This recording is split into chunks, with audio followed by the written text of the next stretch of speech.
Le Saint-Père a nommé le lundi 20 mai dernier son Excellence Monseigneur Ignace Bessi-Dogo, archevêque métropolitain d'Abidjan, après avoir accepté la renonciation au gouvernement pastoral de cet archidiocèse, présenté par son éminence Jean-Pierre Cardinal Coutois. L'archevêque nommé gouverne actuellement l'archidiocèse de Korogo. Il en sera l'administrateur apostolique jusqu'à ce qu'un nouveau pasteur y soit installé. Aujourd'hui, il a bien voulu accorder une audience aux médias catholiques en Côte d'Ivoire et nous en sommes honorés. En 52 minutes, Marina Kwaku-Lassisi de la Radio Nationale Catholique et moi-même, Myriam Roxane Eno d'Ecclesia TV, tenterons de découvrir son parcours et prendre ses impressions relatives à sa nomination. Bonjour Marina. Bonjour Myriam. Bonjour Excellence. Bonjour chère Bonjour sœur. Excellence. Bonjour chère sœur. Excellence, dites-nous, comment avez-vous accueilli la nouvelle de votre nomination? Dans quel état d'esprit étiez-vous? Alors vous savez, depuis quelque temps, le représentant du Saint-Père, le nonce apostolique est parti, Paolo Borgia, avait commencé les consultations. Parce que les évêques sont les premiers à être interrogés pour donner des noms. Donc nous savions que la consultation pour l'archidiocèse d'Abidjan était en cours. Chaque évêque donne le nom d'évêque ou de prêtre qu'il juge idoine pour ce poste. Et donc j'ai donné aussi les 3 noms qui m'ont été demandés. Et puis depuis, les enquêtes ont commencé et en ce moment-là, vous n'entendez plus rien. Et vous ne savez même pas à quel niveau se trouve le processus. Et voilà que ce 4 matin, le 4 mai, je reçois un coup de fil de son Excellence Maurizio, qui est le nonce apostolique en Côte d'Ivoire. Et il me demande à quel moment je descends sur Abidjan. Et je lui ai dit, moi je ne descendrai pas avant le 13 mai. Alors il me dit, dans ce cas, je suis obligé de vous annoncer par anticipation la nouvelle suivante. Le Saint-Père a nommé archevêque d'Abidjan, vous. Bon, bien sûr, il est en train d'apprendre le français. Alors, il a fallu du temps pour qu'il sache qu'il parlait de moi. Alors, c'est comme ça que j'ai eu la nouvelle. Et quand c'est comme ça, on marque toujours un petit silence. Et puis, je lui ai demandé, mais est-ce que vous êtes sûr que je remplis les conditions pour assumer cette charge? Parce que je sais un peu dans quel état sanitaire, si je peux ainsi parler, je suis. Parce que pendant au moins une année, j'étais avec des pieds qui ne m'appartenaient pas. J'ai dû marcher avec des béquilles, j'ai dû marcher même sur chaise roulante. Et donc je suis dans une situation où les choses reprennent progressivement, mais très lentement. Alors, du coup, je lui ai demandé, est-ce que vous êtes sûr que j'ai ce qu'il faut pour assumer cette charge? Et quand il m'a rassuré avec les termes qui lui étaient propres, il a dit, bon, si c'est le Saint-Père qui pense que je peux assumer cette charge d'archevêque d'Abidjan, alors j'accepte. J'accepte. Et quand c'est comme ça, vous avez le silence à garder pendant longtemps. Et vous imaginez un peu ce qui se passe dans vos entrailles. Alors je lui ai dit, mais il faut qu'il fasse vite pour annoncer, parce que moi, je n'ai pas envie de supporter ça pendant un mois. C'est ainsi que les choses sont passées. Et puis la date du 20 mai a été désignée pour donner l'annonce officielle. Très bien, Excellence. Nous allons faire un retour en arrière, aller carrément à l'enfance pour revenir à l'homme adulte que nous avons aujourd'hui. Vous êtes né le 17 août 1961 à Nyangon, Adjamé, dans le diocèse de Yopougon. Excellence, parlez-nous de votre vie de famille. Faites allusion donc à la fratrie, aux parents, à l'enfance. Alors, écoutez, moi, Je suis né, comme vous l'avez dit, le 17 août 61 à Niagoudjamé. Mais pas vraiment à Niagoudjamé parce que je suis né à Trécheville. Sur mes papiers, c'est Trécheville. Je suis venu au village seulement 7 ans après.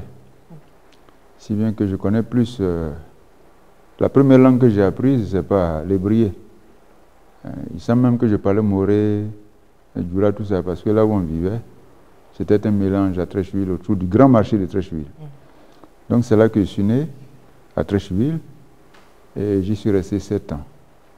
Alors, les deux parents étaient très catholiques, 2 légionnaires, et il y a eu 3 enfants avant moi. Les 2 premiers, on ne les a jamais vus, ils sont morts avant qu'on ne naisse. Et puis, avant moi, il y a eu ma grande sœur, et je suis donc le 2e des vivants. Et nous étions 7 enfants vivants de la même mère et 2 autres d'une maman extérieure, si j'ose ainsi parler. Et on a fait notre petit bonhomme de chemin ensemble jusqu'à ce que la mort appelle l'un ou l'autre pour que nous restions aujourd'hui 3 garçons contre 2 filles. 3 garçons contre 2 filles. On s'entend relativement bien. Alors, les 2 parents aussi sont morts. La maman en 2000 et le papa en 2007. Et j'ai eu une enfance qui n'est pas bonne à raconter. Parce que je n'étais pas du tout facile. Pas que je sois méchant, mais tout enfant est un peu turbulent. Un peu turbulent, paresseux, qui n'aime pas se laver, mais qui aime une seule chose, aller jouer au ballon. Oui, si je soulève mes 2 pieds, vous verrez toutes les traces de blessures dues au football. Et j'étais appelé Pelé. Voilà, vous imaginez tout ce que ça cache. Donc une enfance assez turbulente, mais pas méchant. Et avec la maman qui nous gardait, le papa, il continuait à travailler à Trécheville. Quand on est rentré pour aller à l'école, on est resté à la maison. Au village avec la maman, il fallait qu'elle nous maîtrise. Et on était tout le temps en palabre, parce qu'il faut aller au champ le jeudi. De notre temps, le jeudi, on n'allait pas à l'école. Et donc, on pouvait aller au champ, accompagner les parents au champ. Je crois que ça a été bien calculé parce que les ébriers, ils mangent à tchéké. Et le jour où on prépare la tchéké, c'est le samedi. Donc, il faut calculer vendredi, jeudi. Le jeudi, on partait prendre le manioc, on l'écrasait et on le laissait se fermenter. Et puis le samedi, on faisait la tchéké. Donc, il fallait aller au champ le jeudi. Bon, nous, on préférait aller jouer au ballon. Et donc, avec la maman, c'était des palabres parce qu'elle était encore jeune en ce moment. Elle va me chercher dans tout le village. Et quand elle m'a attrapé, alors elle transforme mon dos en tam-tam d'abord. Et puis maintenant, on va au champ. Mais quand elle ne m'attrape pas, elle va au champ sans moi. Mais quand elle revient du champ, je n'ai pas le droit de manger. Parce que tu n'as pas été au champ, tu ne manges pas. Heureusement que j'avais ma grand-mère qui était là. Et par derrière, elle me faisait de beaux plats, mieux que pour ceux qui ont été au champ. Alors donc, une enfance un peu turbulente, mais pas méchante. Et j'ai fait l'école primaire, donc au village, jusqu'au CE2. Et je suis allé à Mans, parce que le papa était affecté à Mans pour travailler. On l'a rejoint l'année suivante. Et puis l'année d'après, il a été réaffecté à Abidjan et on a dû le rejoindre encore. Donc j'ai fait une seule année à Mans. Mais c'est là que tout a déclenché. La petite année de Mans, à la fin de l'année, c'était à l'école Saint-Michel de Mans. Donc l'aumônier est venu, il dit, bon, mais s'il y a des enfants qui aimeraient aller au séminaire, qu'ils donnent leur nom. Alors j'ai donné mon nom.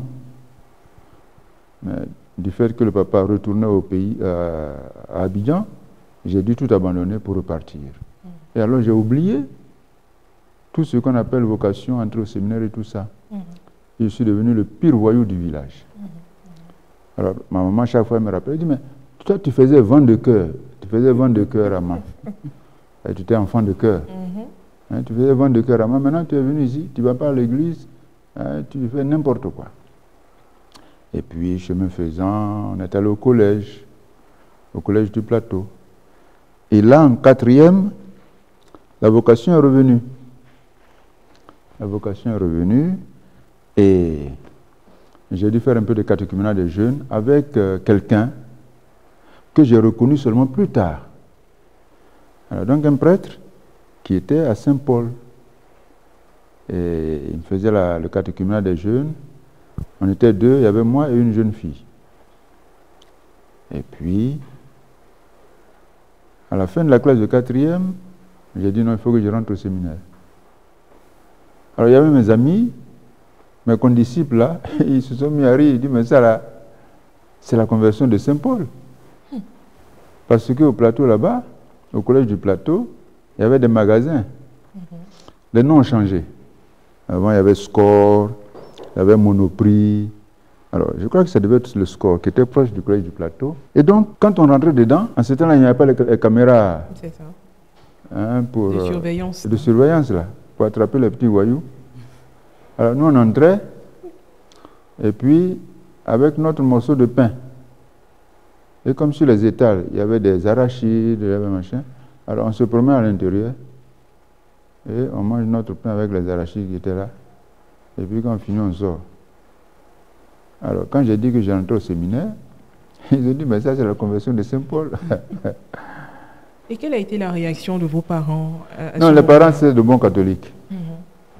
Ils étaient de bons catholiques, donc ils ont accepté. C'était, je me rappelle, c'était une nuit, j'ai dit à la maman d'abord. Et puis elle dit, mais toi, ton affaire, je ne crois pas parce que tout le monde te connaît au village ici. Et puis, elle s'en est référée à son mari. Elle dit, ah, s'il veut rentrer au séminaire, mais il ne faut pas qu'il nous blague ici, hein. Entre le séminaire devenu prêtre, c'est quelque chose de sérieux, alors il ne faut pas venir nous blaguer ici. Mais ils n'ont pas fait d'opposition sérieuse. Donc je suis rentré au séminaire tranquillement. Très bien, Excellence. Vous avez été ordonné prêtre le 2 août 1987. Quel a été votre parcours jusqu'à l'ordination presbytérale? Alors je suis rentré au séminaire donc à partir de la classe de seconde. On appelle ça le moyen séminaire de Yopougon. On est rentré là. Et nous autres qui arrivions des collèges, les évêques, surtout un parmi eux, les évêques, nous appelaient des générations spontanées. On ne sait même pas d'où ils sortent. Ils sont sortis quelque part comme ça. Donc on est rentré, on était 2 à venir des collèges. L'autre est reparti après la première. Et donc moi je suis resté là. C'est là que j'ai rencontré Monseigneur Alexis, l'abbé Sekongo qui est mort de Korogo, et puis les autres condisciples, promotionnaires. On a commencé la seconde ensemble. Et puis, comme tous les lycéens, après les 3 années en terminale, on a présenté le bac et il fallait choisir. Il fallait choisir d'entrer au séminaire ou d'aller ailleurs. Et moi, bien évidemment, je voulais aller au séminaire, je voulais continuer au grand séminaire. Mais, à cause de mon condisciple Sekongo Joseph, qui était tout seul de Korogo, et en plus il était unijambiste, parce qu'il avait une gangrène au pied, et il a eu le pied coupé. Donc il avait ses béquilles, mais il faisait tout avec nous. Il jouait au volley avec nous, au foot avec nous, au basket. Il était même notre... agriculteur, il plantait les tomates et tout ça, il était très vaillant. Donc quand je l'ai vu tout seul, on était 5 de Yopougon, lui seul de Korogo, derrière il n'avait personne, nous à Yopougon derrière il y avait des gens, et puis devant à Yopougon il y avait des gens, devant à Korogo, celui qui était devant, il terminait le séminaire. J'ai dit mais ils n'ont pas de vocation. Donc moi je vais aller être prêtre pour Korogo. Alors je suis allé voir le cardinal Yago. Il n'était pas cardinal en ce temps. Je le voir, je lui ai dit, ah, moi, je vais rentrer pour être incardiné à Korogo, comme prêtre. Alors, en ce moment, M. Ndakouri était son auxiliaire. Il me dit, ah, mais écoute, c'est bien ton idée là, mais je ne veux pas prendre de décision pour un évêque qui va venir. Et c'est là que je vais apprendre que le diocèse de Yopougon, d'Abidjan, était en train d'être scindé en trois. Yopougon, Bassam et Abidjan. Alors il m'a dit d'attendre. Ce que j'ai fait. Et quand M. Mandio est arrivé, je suis allé poser mon problème. En temps, j'étais déjà rentré au grand séminaire en 81. Et puis j'ai posé le problème à M. Mandio. Il m'a dit, mais écoute, tu ne connais pas Korogo.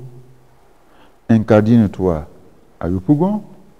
Et puis après ton ordination, on pourrait t'envoyer en mission à Korogo. Et si tu te sens à l'aise, tu restes là-bas. Si tu vois qu'il y a des difficultés, tu peux revenir à Yopougon sur ta base. Alors je suis rentré. Et puis les choses sont déroulées comme normalement. Et une fois ordonné prêtre, ni lui ni moi, personne ne s'est souvenu de cette affaire de Korogo. Alors, Excellence, vous avez eu une licence en exégèse à l'Institut pontifical biblique de Rome. Quelle autre formation avez-vous fait? Mais j'ai assez bavé pour faire l'exégèse. Oui. Et je ne me voyais pas en train de faire encore autre chose. Hein. Donc, j'ai fait la licence en écriture sainte à l'Institut pontifical. Mais c'était suffisant, il fallait 4 ans pour le faire. Oui. Et quand on a terminé, on n'a envie qu'une seule chose, c'est de rentrer, d'aller se reposer. Donc je n'ai pas fait d'autres formations particulières voilà, en dehors de la formation continue. Un prêtre, moi je me dis toujours, je ne sais pas ce qu'on appelle s'ennuyer. Il y a des gens qui sont là, ils disent s'ennuient. Quelqu'un qui sait lire ne peut pas s'ennuyer.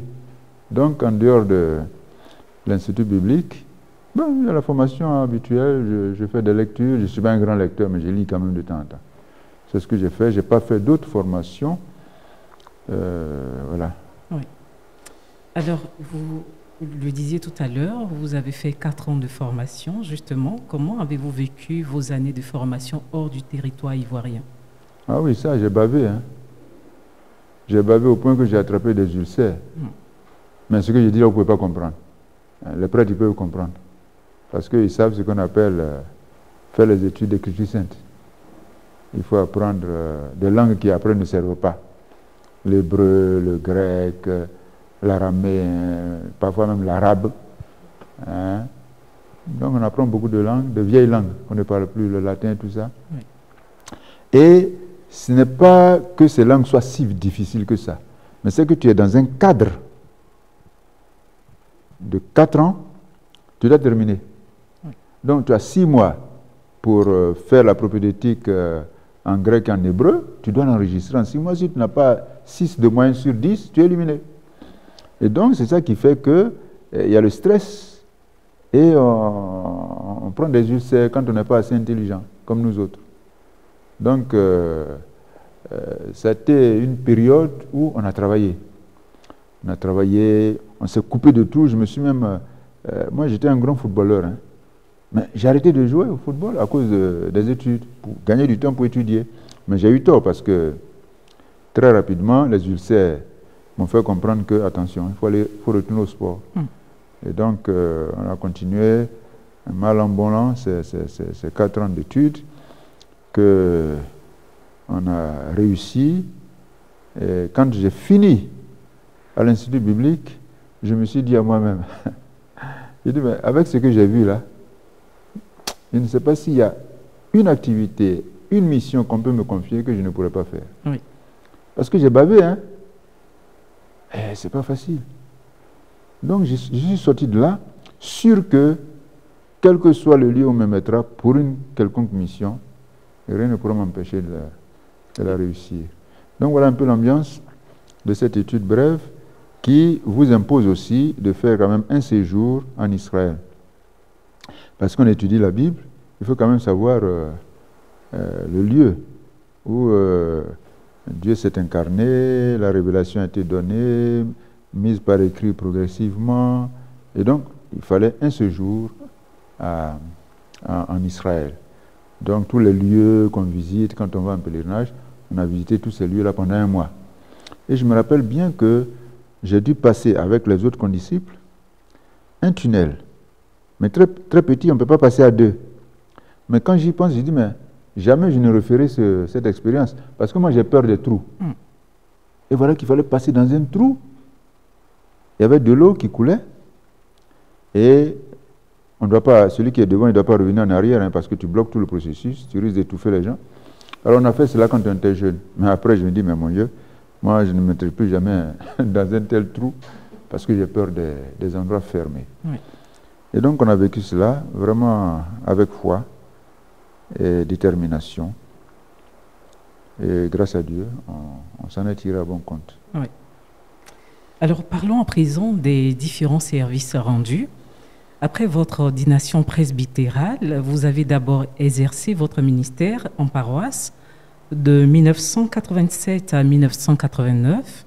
Vous avez été directeur diocésain des œuvres pontificales, missionnaire de 1993 à 1995, vicaire général du diocèse de Yopougon de 1995 à 2004, curé de la cathédrale Saint-André de Yopougon de 1997 à 2004, professeur de langue biblique au Grand Séminaire Saint-Paul d'Abadjan, Kouté et assistant spirituel diocésain de la jeunesse étudiante catholique appelée GEIC. Qu'est-ce que chacune de ces expériences vous ont-elles apporté exactement? Mais la période que j'aime le plus, oui, c'est la période où j'ai été professeur de langue, oui, dans le séminaire. Parce que là, je maltraitais les étudiants. Oui, il y avait des étudiants récalcitrants, ils n'aiment pas les langues bibliques. Parce qu'ils se disent, mais on a fait quoi avec ça? Oui. Le grec, l'hébreu, tout ça, ça les énerve. Donc ils n'étudient pas ça. Alors quand je viens, je les mets à genoux. Quand voilà, celui qui ne... Je les mets à genoux. Mais aujourd'hui, quand je reviens en arrière, je dis, mais j'ai exagéré un peu quand même, c'est des grands garçons. Mais c'était pour les faire travailler et ils sont contents. Ils sont contents d'avoir fait ça. Donc c'est une période que j'ai beaucoup appréciée parce que ça m'a permis de donner ce que je savais aux étudiants et en leur faisant comprendre que c'est important ce qu'ils font maintenant parce que demain ça peut leur servir. Et parmi eux, il y en a certains qui ont dû faire des études à l'Institut biblique après. Donc ça c'est la période, j'allais dire, qui m'a donné un peu un visage d'un enseignant un peu hors pair. Parce qu'aujourd'hui, on ne met pas de grands garçons à genoux. Bon. Et mes premières années comme prêtre, c'est 87, 89. Et là, j'ai passé de bons moments avec les jeunes à la GEC, la jeunesse étudiante catholique. On a fait de beaux travaux. J'étais leur aumônier diocésain. Et donc, mon travail était de coordonner un peu le bureau diocésain avec lequel on travaillait. Et il y avait une très belle ambiance. Il y avait une très belle ambiance au point qu'on s'est donné ce petit sobriquet de porte sûre. Quand ils me voient, ils disent porte sûre. Oui. Moi, je dis porte sûre aussi. Ils savent ce que ça signifie. Parce qu'on a vraiment travaillé ensemble et on a bien travaillé ensemble. Et il y a eu beaucoup de ces jeunes qui sont entrés chez les sœurs Clarisse. C'est des moniales. Alors, qu'une gessiste entre chez les moniales, ça veut dire que vraiment, elle a vécu des choses, des expériences spirituelles extraordinaires. Bon, il y en a eu au moins 4 qui sont rentrés chez les moniales, et puis d'autres qui sont devenues religieuses, et puis je vois un qui est devenu prêtre, qui était dans l'équipe diocésaine. C'est lui qui était notre comptable. Enfin, notre comptable, il gardait notre argent. Il gardait notre argent. Hein, et il gardait si bien que quand il est devenu prêtre, pour le compte du diocèse de Yopougon, son évêque l'a envoyé après faire une formation de comptable. C'est l'abbé François Memel, voilà, qui était dans notre équipe diocésaine. On a bien travaillé ensemble. Et puis après, l'évêque a dû m'envoyer faire les études dont vous avez parlé, là.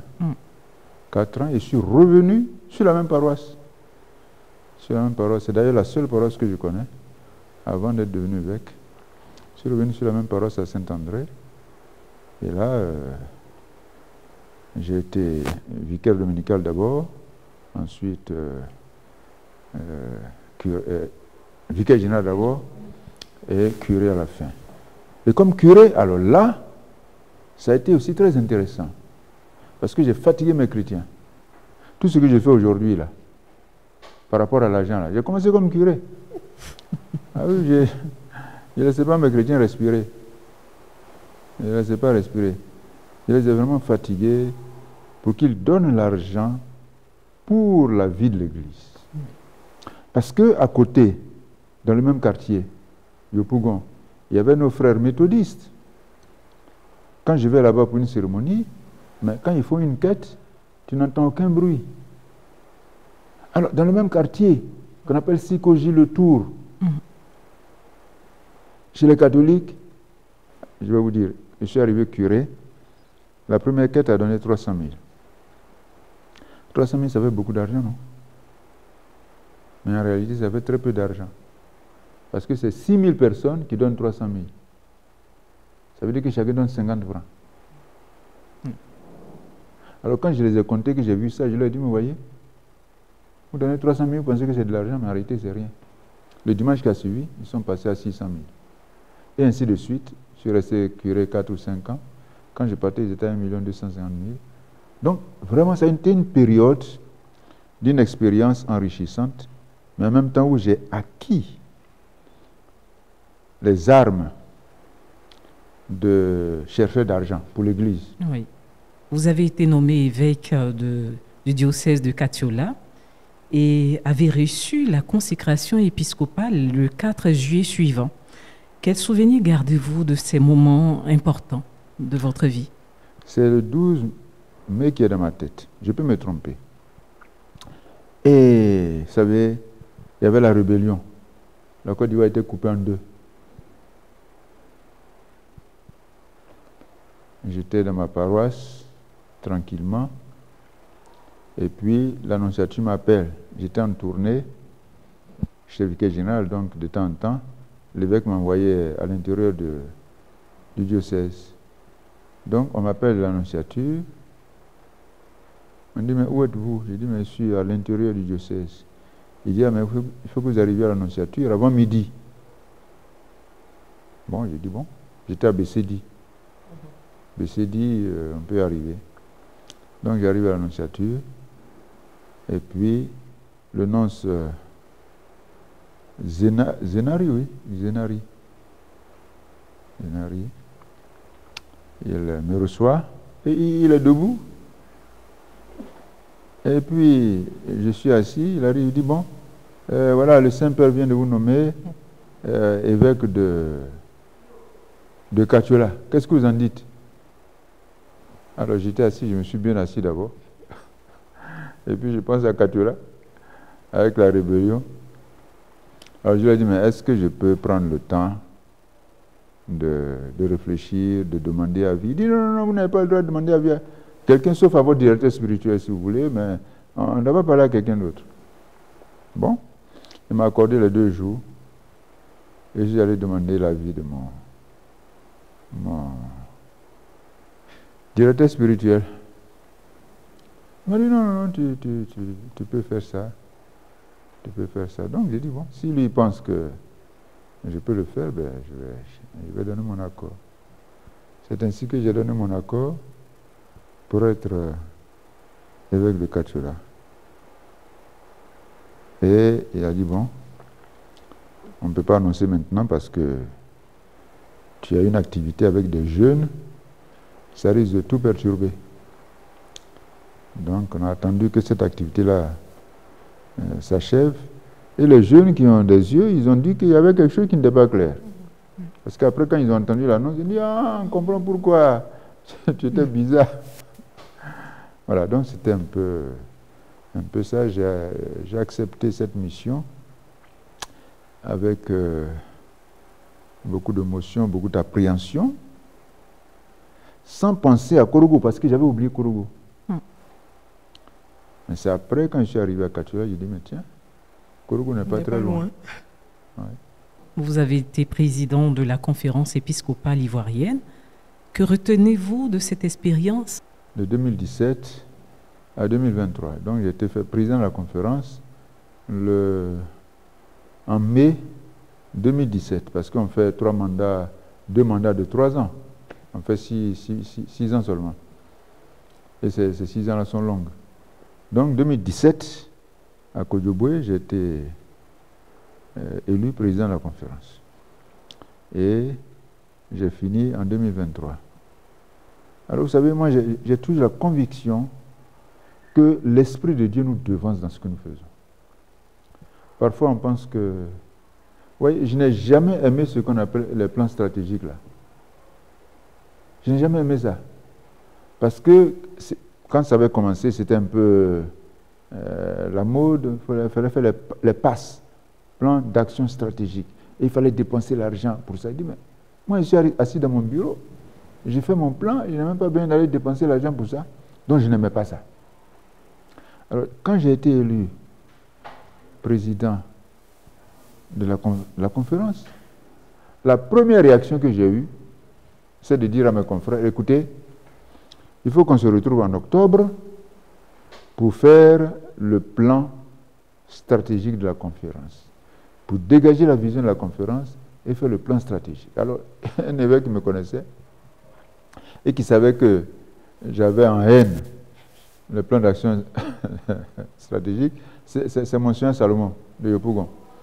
Il me dit, mais d'où vient ton affaire de plan stratégique là? Depuis quand tu as aimé les plans stratégiques? Il dit, mais moi je ne sais pas, c'est peut-être le Seigneur qui a voulu que ce soit comme ça. Et c'est dès lors que les évêques sont entrés dans ce processus et on a dégagé la vision de l'Église, une Église communion autonome au service de tous. On a fait le plan stratégique. C'était un peu une sorte d'apprentissage parce qu'on n'était pas habitué à ça.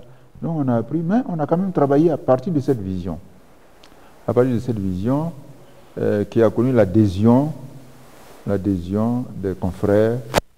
Et ça nous a permis de réaliser ce que nous avons pu réaliser.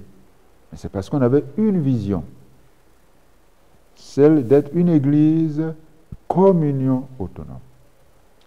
Être autonome ensemble. Parce que bon, Abidjan n'a pas de problème. Abidjan a beaucoup d'argent. Yopougon aussi, Bassa. Mais plus on monte vers l'intérieur du pays, moins il y a de l'argent. Donc, il ne s'agit pas d'une autonomie personnelle, mais en communion, en solidarité.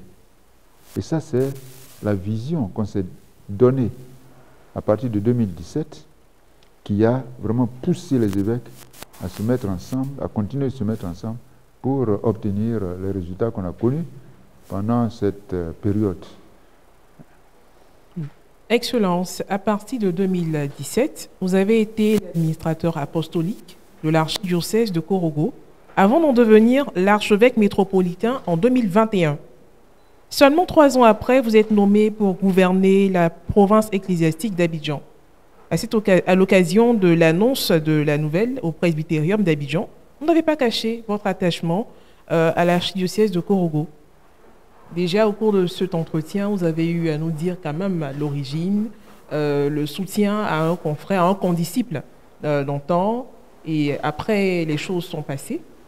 Dites-nous, comment est né à nouveau cet amour pour l'archidiocèse de Korogo? C'est ça que je ne comprends pas. Le Seigneur, il fait ce qu'il veut. Moi, j'avais voulu aller être prêtre à Korogo, pas évêque. Je voulais aller à Korogo comme prêtre, incardiner là-bas, travailler là-bas. Ma vie, j'ai voulu qu'elle soit totalement donnée à Korogo comme prêtre. Bon, malheureusement, les choses se sont passées autrement. Mon confrère et ami et frère est décédé en 2000 et j'arrive à Korogo comme évêque. Mais je leur ai dit quand je suis arrivé à Korogo, parce que vous savez, il y a une mauvaise ambiance qui n'est pas à Korogo, mais qui est en Côte d'Ivoire, où bon, les gens veulent un évêque de chez eux. Qui soit originaire de chez eux. Vous voyez, à Korogo, c'était pas ça leur problème. Mais quand je suis arrivé, la première rencontre à la cathédrale, je leur ai dit, ici là, c'est chez moi. Chez moi. Vous êtes content, vous n'êtes pas content, je suis ici chez moi. Ça, dès le départ, ça a été comme ça. Et ils ont bien apprécié cela. Ils ont bien apprécié cela, puisqu'il y en a qui connaissaient l'histoire. Il y en a qui connaissaient l'histoire, qui savaient que, effectivement, j'avais le cœur attaché à Korogo, que j'aurais bien voulu servir à Korogo. Ça n'a pas marché parce que le Seigneur a voulu autrement. Donc, quand j'ai dit ça, ben, ils n'ont pas pris ça en mal. Au contraire, ils ont apprécié cela. Et on s'est mis au travail. On s'est mis au travail dans un diocèse qui avait besoin d'être organisé, Et les gens étaient disposés. Les prêtres, les laïcs, vraiment disposés à travailler. Et on s'y est mis, on a fait ce qu'on a pu, essayer de réorganiser les finances, parce que moi, la seule chose que j'ai fait, ça fait d'argent. Ça, chacun a son don. Il y en a qui ont le charisme de prêcher, de faire des miracles et tout ça. Moi, c'est compter l'argent que Dieu m'a donné. Donc, on s'est mis à réorganiser les choses, la péréquation pour les prêtres, etc., etc. Les choses allaient bien. Et moi, j'ai préparé là où je devais être enterré, à Korogo. Et puis voilà. Les choses changent selon la volonté de Dieu. Oui. J'avais voulu aller comme prêtre. Dieu n'a pas voulu que j'aille comme prêtre. Il m'a envoyé comme évêque. Maintenant, il m'envoie comme évêque. Et puis il dit qu'il faut retourner 3 ans à Abidjan. Moi, je ne comprends pas. Vous voyez, et je m'amuse à dire, Dieu a fait ma volonté contre son gré, en m'envoyant quand même à Korogo, puisque j'avais désiré aller à Korogo. Il m'a obéi, il a fait ma volonté. Même si ce n'était pas le moment que moi j'avais prévu. Il a fait ma volonté, il dit, bon, tu vas aller à Korogo, tu iras à Korogo. Donc il m'a accompagné à Korogo. Et une fois à Korogo, il dit, bon, maintenant là, c'est ma volonté qui compte. Et quand quelqu'un a fait ta volonté, tu as dit tu ne fais pas sa volonté. Quand Dieu a dit, bon, maintenant, il faut aller à Abidjan, il dit, ah, c'est dent pour dent. Il a fait ma volonté, bon, moi aussi je vais faire sa volonté. Très bien. Excellence, quel souvenir gardez-vous de votre épiscopat à Katiula et à Korogo, en termes de vie des paroisses, d'engagement des fidèles, les objectifs atteints? Oui. Je suis arrivé à Korogo, j'ai commencé la guerre. Hein. C'est-à-dire, bon, comme je vous l'ai dit, alors les prêtres, ils disent, mais on envoie quelqu'un du sud, c'était Palabre. Alors, moi j'aime Palabre aussi un peu. Je ne provoque pas les gens, mais quand ils me provoquent, je fais un peu. Donc, on a fait un peu Palabre.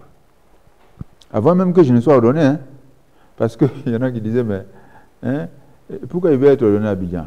Oh, c'est les gens de Katiula même qui ont dit, il y a le pays est coupé en deux, nous les cadres, on ne peut pas aller à Katiula. Donc, il faut faire ton ordination à Abidjan, et puis, vous allez faire l'installation. C'est devenu Palabre. Les prêtres disent, non, pourquoi il va faire son ordination à Abidjan? On va faire à Katiula. Donc, j'ai dit, non, moi, je vais faire à Abidjan. Et puis après, on va aller à Katiula. C'est ce qu'on a fait. Et puis, on s'est mis à travailler. On s'est mis à travailler, on a organisé le travail, les prêtres se sont mis. Et puis en 2007, voilà, elle dit 3 ans après. On dit, pourquoi on nous envoie un prêtre d'ailleurs? Donc, ils ont écrit une lettre ouverte aux nonces. C'est sorti dans le journal. Alors quand j'ai vu ça, j'ai dit, non, ça là. Quand tu écris une lettre qui sort dans le journal sur l'église, c'est comme si tu as insulté ta maman. L'église, c'est ta maman. Alors là, ça, je ne laisse pas passer. Donc, on s'est rencontrés, je les ai interrogés et tout ça. Et puis après, j'ai tout mélangé dans le diocèse. Et puis, j'ai pris l'avion et je suis parti. Quand je suis revenu, chacun était à son poste, c'était calme. Et puis, on s'est réconciliés parce qu'on ne pouvait pas se parler. Hein. Oui. Quand on s'est cogné là, on ne pouvait pas se parler, chacun était dans son coin. Mais il fallait travailler. Et puis après, comme ils sont sages et humbles, ils ont présenté leurs excuses et puis tout est reparti. Donc, on a vécu des moments extraordinaires. Et jusqu'en 2014, j'étais encore à Katiula, mais en même temps, j'ai commencé, à partir de 2017, j'ai commencé l'administration à Korogo. Je faisais donc des va-et-vient. On travaillait ensemble. Jusqu'à ce que On me demande de rester à Korogo. Et en ce moment-là, ils ont composé un chant le 28 février, à la messe d'au revoir, 28 février 2021, parce que j'ai été installé le 14 février 2021. Donc tous les 14 février, voilà, c'est ma fête d'installation à Korogo. Donc votre fête, comment on appelle ça là? La Saint-Valentin là. Oui. Voilà, donc tous les 14 février, c'est Saint-Valentin à Korogo. Donc, quand j'ai été installé à Korogo, alors le 28 février, je suis allé dire au revoir à ceux de Katiola. Là, ils m'ont fait chaud au cœur. Ils ont composé un chant pour dire, tu nous as appris ceci, tu nous as appris cela, tu nous as appris ceci, tu nous as appris cela. Et à la fin, ils ont dit, tu nous as fatigués pour que nous donnions l'argent pour l'autonomie de notre église. Mais ils étaient contents que je les ai fatigués pour leur apprendre à donner l'argent pour l'autonomie de leur église. Ils ont mis ça dans un champ. Et l'Ecclesia TV a fait le reportage. Et j'étais très content parce que ça s'est terminé comme ça. Tu nous as appris à donner l'argent pour l'autonomie de notre église. Et puis, l'émission s'est terminée. Il dit ça, au moins ça va rester dans la tête des gens. Voilà. C'est la plus belle chose que j'ai laissée à Katiola. On a fait beaucoup de choses ensemble, mais pour moi, c'était ça. J'arrive dans un diocèse où on ne donne pas l'argent pour l'église. Une paroisse. Je demande au curé, mais le dimanche, votre quête, c'est combien? Il me dit, c'est 4 000 francs. Ils étaient 2 prêtres. 4 000. Multiplié par 4 dimanches, ça fait 16 000. Oui. Qui va manger pour laisser à son frère? Parce que j'avais dit en tant qu'évêque, je ne voulais plus parler d'argent parce que j'en avais trop parlé en tant que curé. Mais quand j'ai vu ce constat, je ne pouvais plus me taire. Séance tenant sur cette paroisse qui donnait 4 000 francs le dimanche, ils ont donné 64 000. Ça veut dire quoi? Ça veut dire que les gens ne savaient pas donner l'argent à l'église. Ce n'est pas qu'ils n'avaient pas l'argent, mais c'était avec leur argent.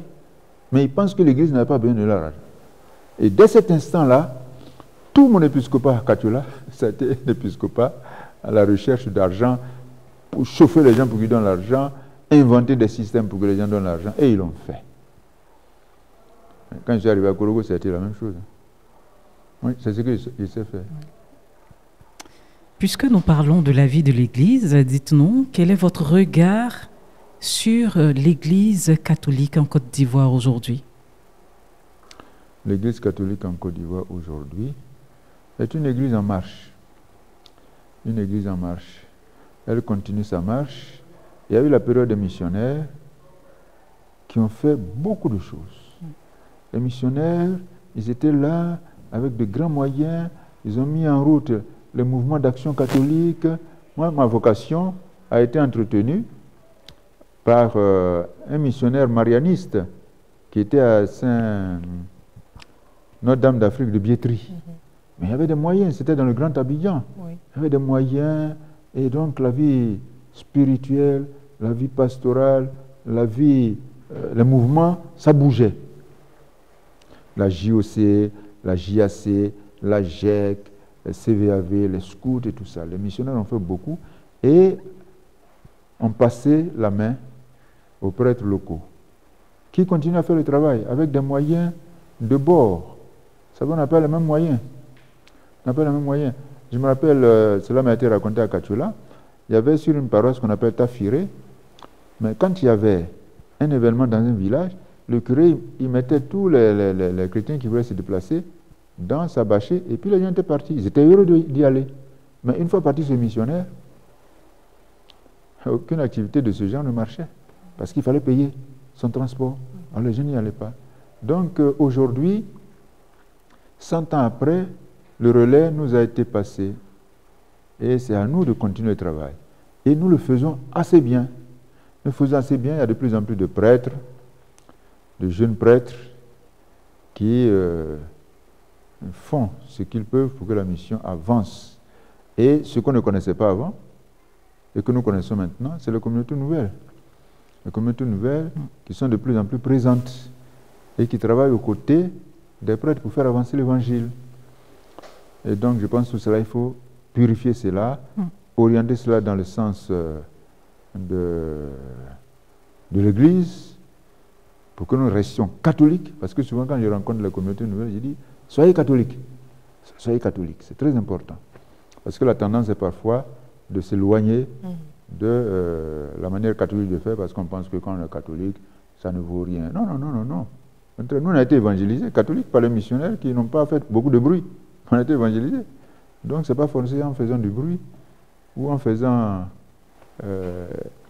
des supposés miracles que l'évangile avance.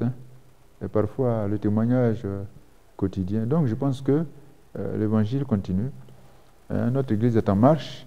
Et l'aspect nouveau pour l'Église en Côte d'Ivoire, c'est que nous nous organisions pour que les moyens de la mission partent chez nous. Ça, c'est ce que je peux appeler la nouveauté des nouveautés. Les moyens de la mission. Parce que les pays francophones ont été habitués à recevoir des missionnaires et puis les missionnaires évangélisent avec des moyens qu'ils envoient d'ailleurs. Les pays anglophones ont toujours été habitués à donner, à prendre l'argent avec les évangélisés pour les évangéliser. Nous, aujourd'hui, je pense que la grande nouveauté, c'est l'organisation de l'argent au service de la mission.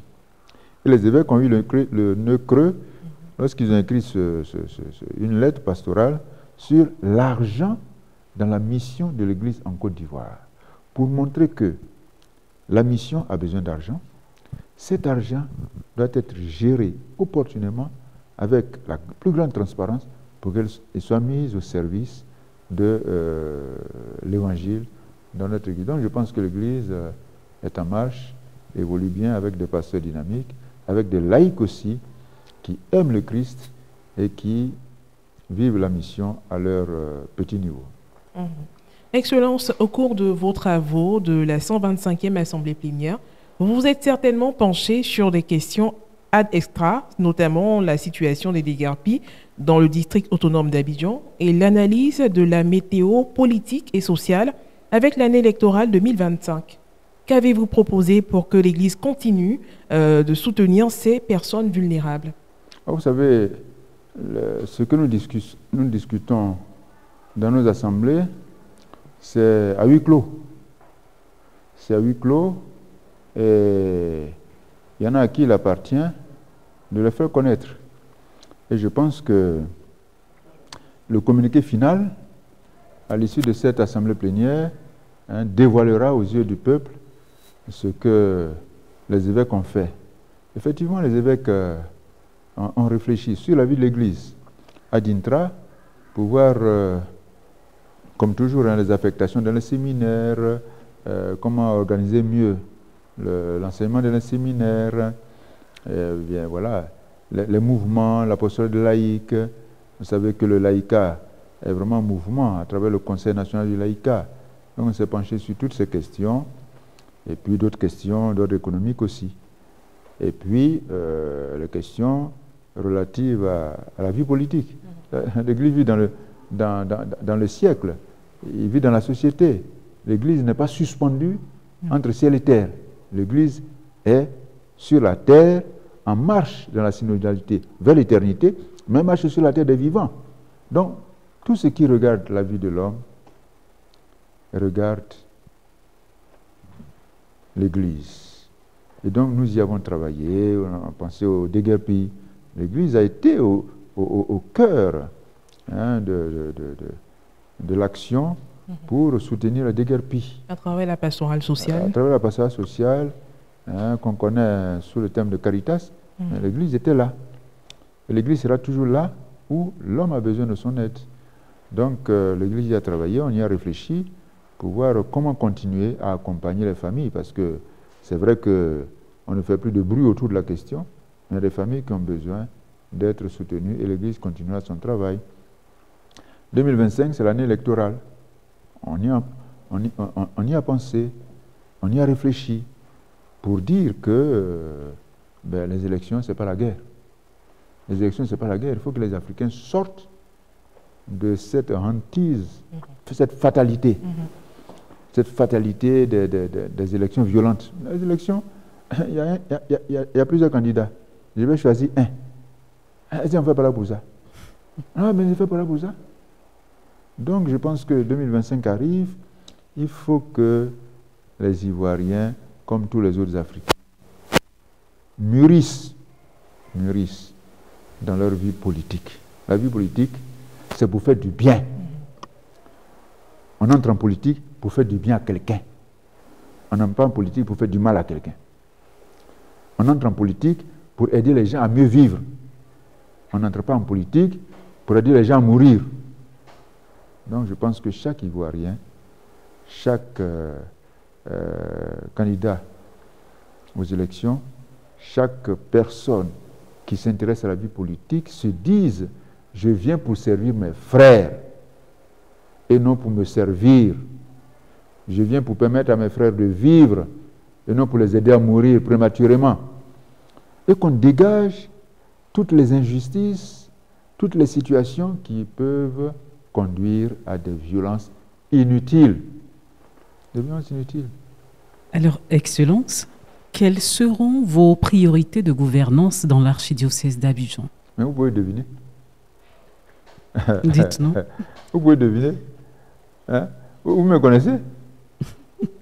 Je ne vais pas me fabriquer une autre personnalité pour Abidjan. Hein? Vous ne pouvez pas deviner. Ma priorité, là. Tout le monde connaît? Vous ne connaissez pas? Dites-nous. Je viens comme archevêque d'Abidjan. Quand vous regardez Korogo, quand vous regardez Katiola, qu'est-ce que vous pouvez dire que ce monsieur-là, il vient faire à Abidjan? Ce n'est pas caché. Moi, ça fait d'argent. C'est ce que je connais. Ou bien c'est pas ça? Moi, c'est ce que je connais. Quand j'ouvre la bouche, là, c'est pour parler d'argent. Donc, je viens à Abidjan, là. Hein? Bon. De toute manière, la pastorale, la mission, c'est aller parler de Jésus-Christ. C'est pas ça? Oui. Bon, on parle de Jésus-Christ, on organise les communautés, et puis on dit chapelet. C'est pas ça? Mais on faisait ça à Korogo. On faisait ça à Katiola. C'est la même chose que j'ai fait à Abidjan. Maintenant, comme j'ai dit là, vous me connaissez. Donc, je vais parler un peu d'argent. Ça ne peut pas manquer. Oui. Ça fait partie de la pastorale. C'est ça aussi le problème. Vous voyez, souvent dans l'église, on pense que quand tu parles d'argent, tu ne fais pas la pastorale. Mais moi, quand je lis les lettres de Paul, vous connaissez les lettres de Paul? L'apôtre Paul, il a écrit beaucoup de lettres. Il a écrit combien de lettres? 13. Dans toutes ces lettres, il parle d'argent. Dans toutes ces lettres, il parle d'argent. Soit pour dire, vous êtes avare, vous ne pouvez pas donner l'argent à l'église. Soit pour dire, attention, gérez bien l'argent. Soit pour dire, l'amour de l'argent est la racine de tous les maux. Donc l'apôtre Paul, il parle d'argent. Donc l'argent, ça fait partie de la mission de l'évangélisation. Mais il faut en parler opportunément et en lui permettant d'être au service de l'évangile. Donc, moi, je vais faire tout ce que tous les évêques font dans leur diocèse, mais je vais ajouter un peu de piment d'argent. Mais pas pour chercher l'argent, parce qu'à Abidjan, déjà, vous savez chercher l'argent. Oui. Mais on va voir comment cet argent va servir à l'évangélisation de toute la Côte d'Ivoire. Vous voyez, vous êtes avec vos affaires d'ecclésiative, avec des micros que vous attrapez là, qui vous fatiguent les bras. Mais l'argent doit vous servir pour que vous n'attrapez pas vos micros. C'est pas ça. Donc, on va voir comment Abidjan, qui représente la moitié de l'église en Côte d'Ivoire, peut-être même plus. Abidjan qui représente la moitié du pays, comment Abidjan va se mettre au service de toute la mission en Côte d'Ivoire. Très bien. Mais attendez, excusez-moi d'abord, vous voyez, j'ai fait Katiola, j'ai fait Korogo. Quand tu as traversé la Côte d'Ivoire, d'Abidjan jusqu'à Korogo en passant par Katiola, tu as un regard nouveau. Si j'étais resté prêtre à Yopougon, je n'aurais pas eu le même regard sur l'église.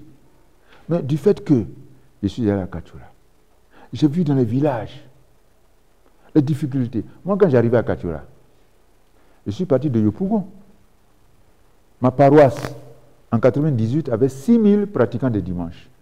Quand je suis arrivé en 2004 à Kachola, j'ai compté les chrétiens qui se réunissent les dimanches dans les centres paroissiaux. Ils étaient moins de 6 000.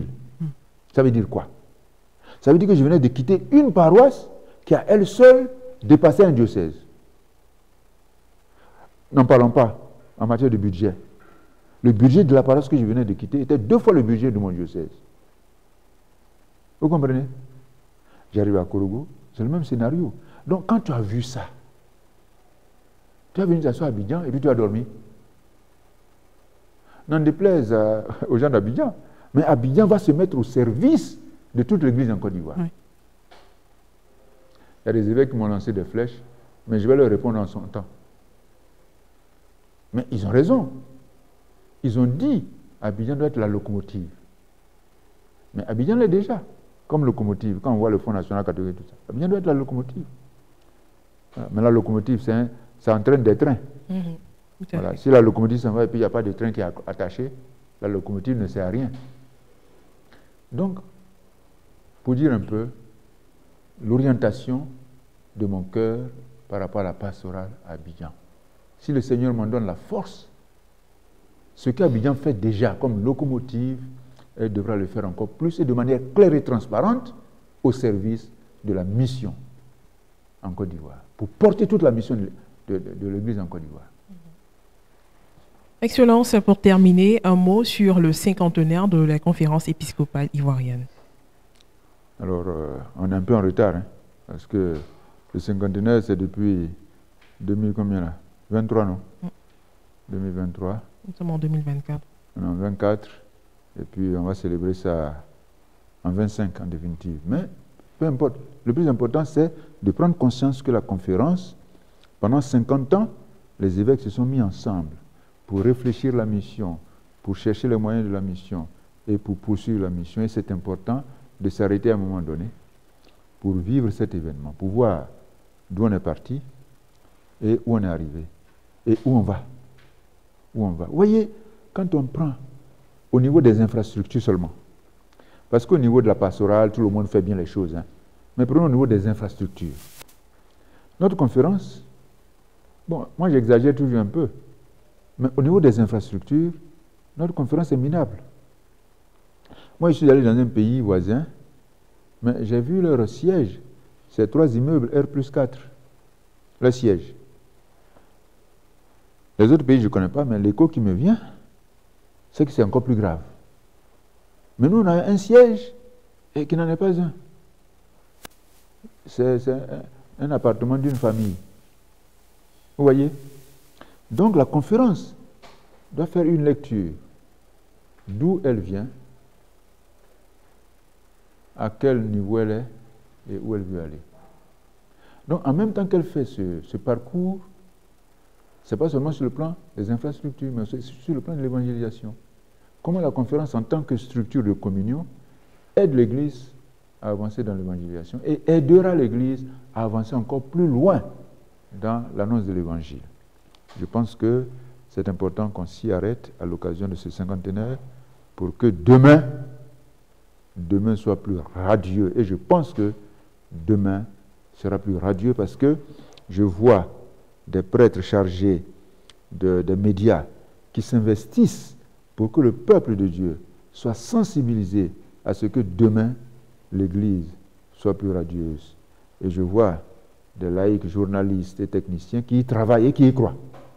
Alors nous serons ensemble dans la communion de l'Église pour aider l'Église à aller encore plus loin. Merci, Excellence, de nous avoir accordé ce temps d'échange. Chers téléspectateurs, vous l'avez certainement deviné, c'est déjà la fin de notre émission, de notre entretien avec son Excellence, Monseigneur Ignace Bessi Dogo, archevêque métropolitain d'Abidjan, qui a bien voulu répondre à nos questions sans détour. Merci donc à vous, chers téléspectateurs d'Ecclesia TV. Merci aux auditeurs de la Radio Nationale Catholique et ses relais. Merci aux auditeurs également de Radio Espoir, Radio Paix 108, Radio Maria et ses relais, Radio Grâce Espoir. Merci à Marina pour la collaboration. Myria. Merci également. Excellence. Merci également à toutes les équipes techniques de ces radios citées qui ont contribué également à la réalisation de cette émission. Merci. Merci.